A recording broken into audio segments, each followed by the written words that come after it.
Hi everybody, I'm Another Yarn, Shannon from Another Yarn, and welcome to my channel. If this is your first time here, welcome. Thank you so much for joining me. My channel is about knitting, crocheting, yarn, fun stuff, creativity, making things with yarn, enjoying friends, having a good time. So I'm sure everybody heard about JoAnn's 2 for $5 sale on their Big Twist yarn. It was fantastic. I know there were all sorts of videos, so I'm going to show you mine, and I'm also going to show you the first thing that I made with my 2 for $5 yarn. So I'm a child of the 80s. I don't know if you can tell or not, but I'm definitely a child of the 80s. So who can admit to being a child of the 80s and not want hot pink yarn? This is hot pink, Big Twist, value yarn. 6 ounces, 380 yards, 347 meters. Absolutely wonderful. It is a fantastic 4-weight acrylic yarn. Easy care, great for kids projects, great for adult projects, machine wash, low iron, tumble dry, or it actually says do not tumble dry, but I think most people that have used the acrylics don't really have a problem putting in the washing machine or the dryer. You know, your mileage may vary, but make something small and give it a try. So of course I had to get the hot pink. I've already been using this wonderful yellow. As you can tell, I'll show you what I made with it. So this is the varsity yellow. All the specs are the same on that. I have already been using this gorgeous color. This is blue. It's cayenne. Is that how you say it? C-Y-A-N? I've never known. So if you know how to say it, great on you. I'm not really sure how you say that. All right. And then I've got this gorgeous lilac color. Again, all the specs are the same. So wonderful yarn, beautiful. You can't be a child of the 80s and not go for the slime.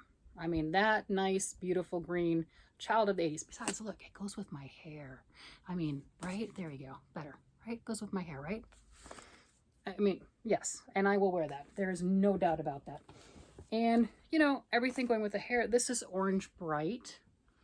They had the Hunter's Orange, but I went with this one because I also got the ombre yarn, and I thought this one worked well with that. So here's the ombre, what do they call this? Warm Brights.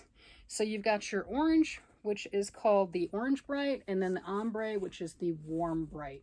So those go really, really well together. I think you'll see my project that I show you.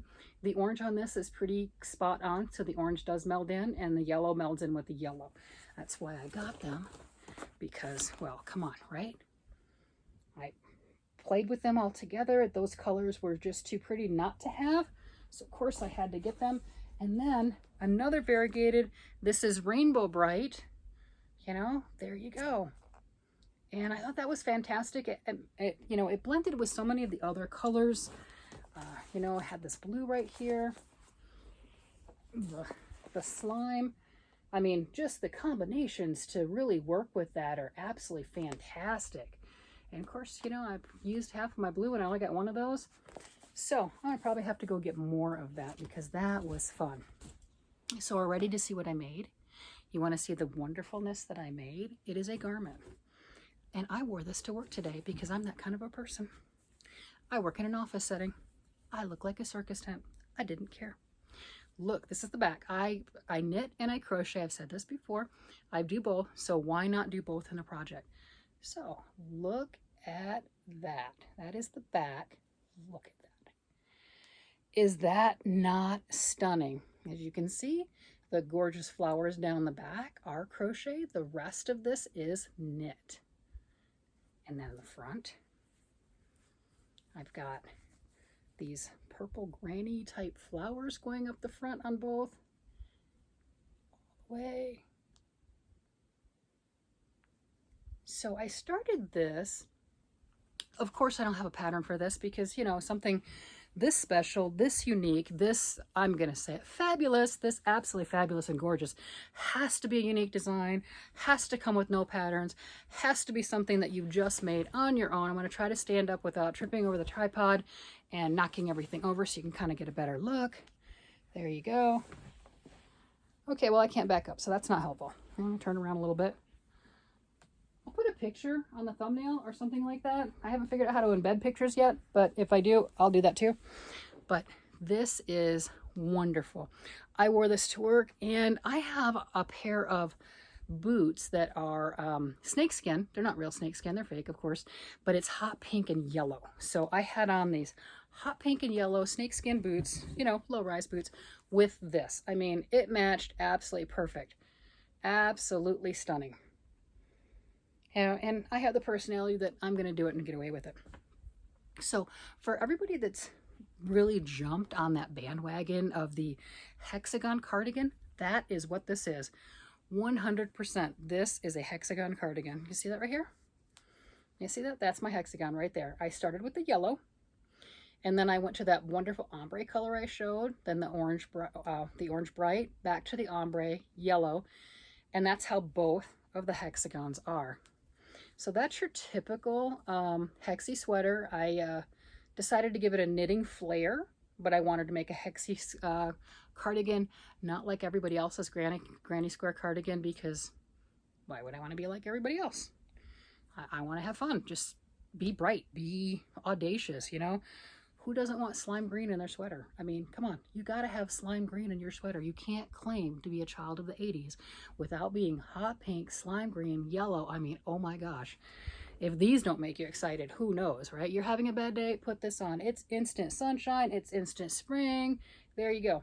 So, one thing I just tied these on, okay? I didn't sew these on.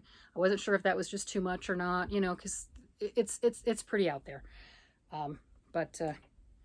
Yeah, that's just fun.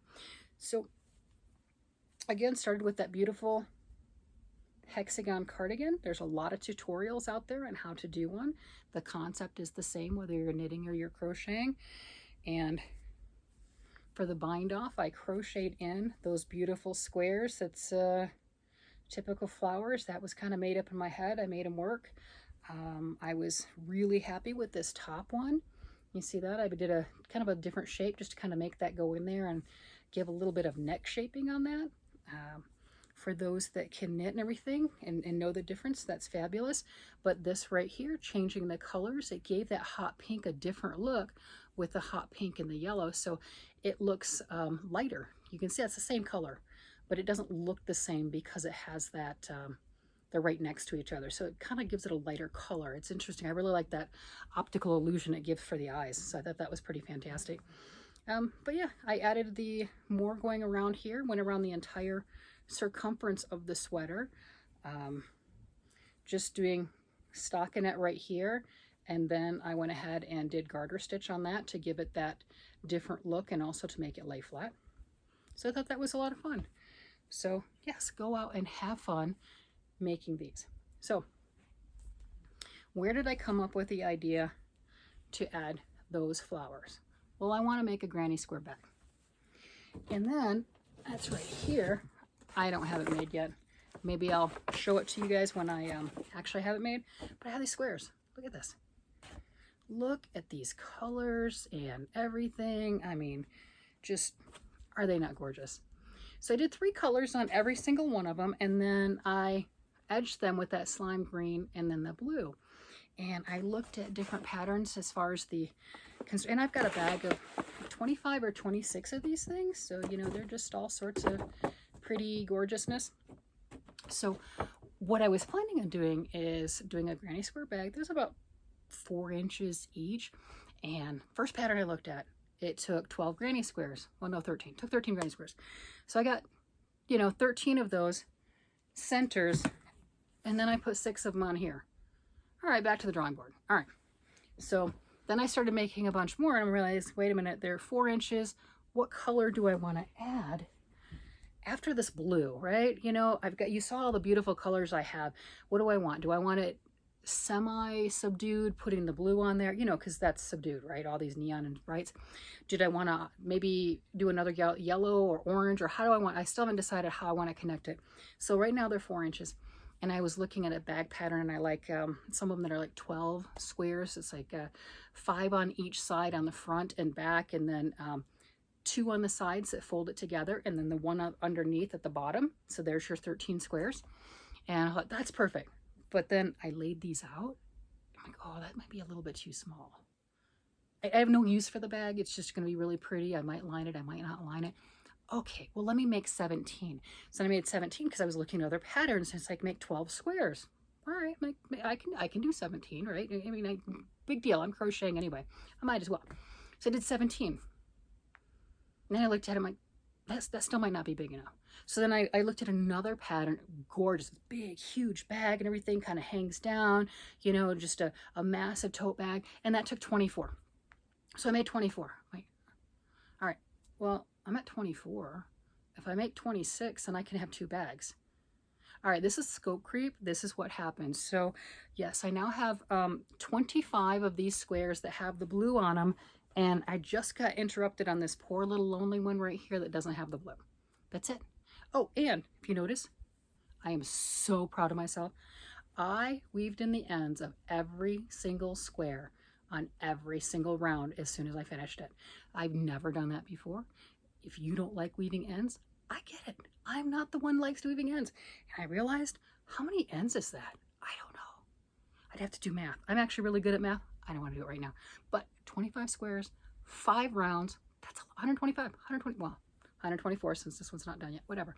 But that's a lot of ends. Every single one, as soon as I did it, I weaved in the ends.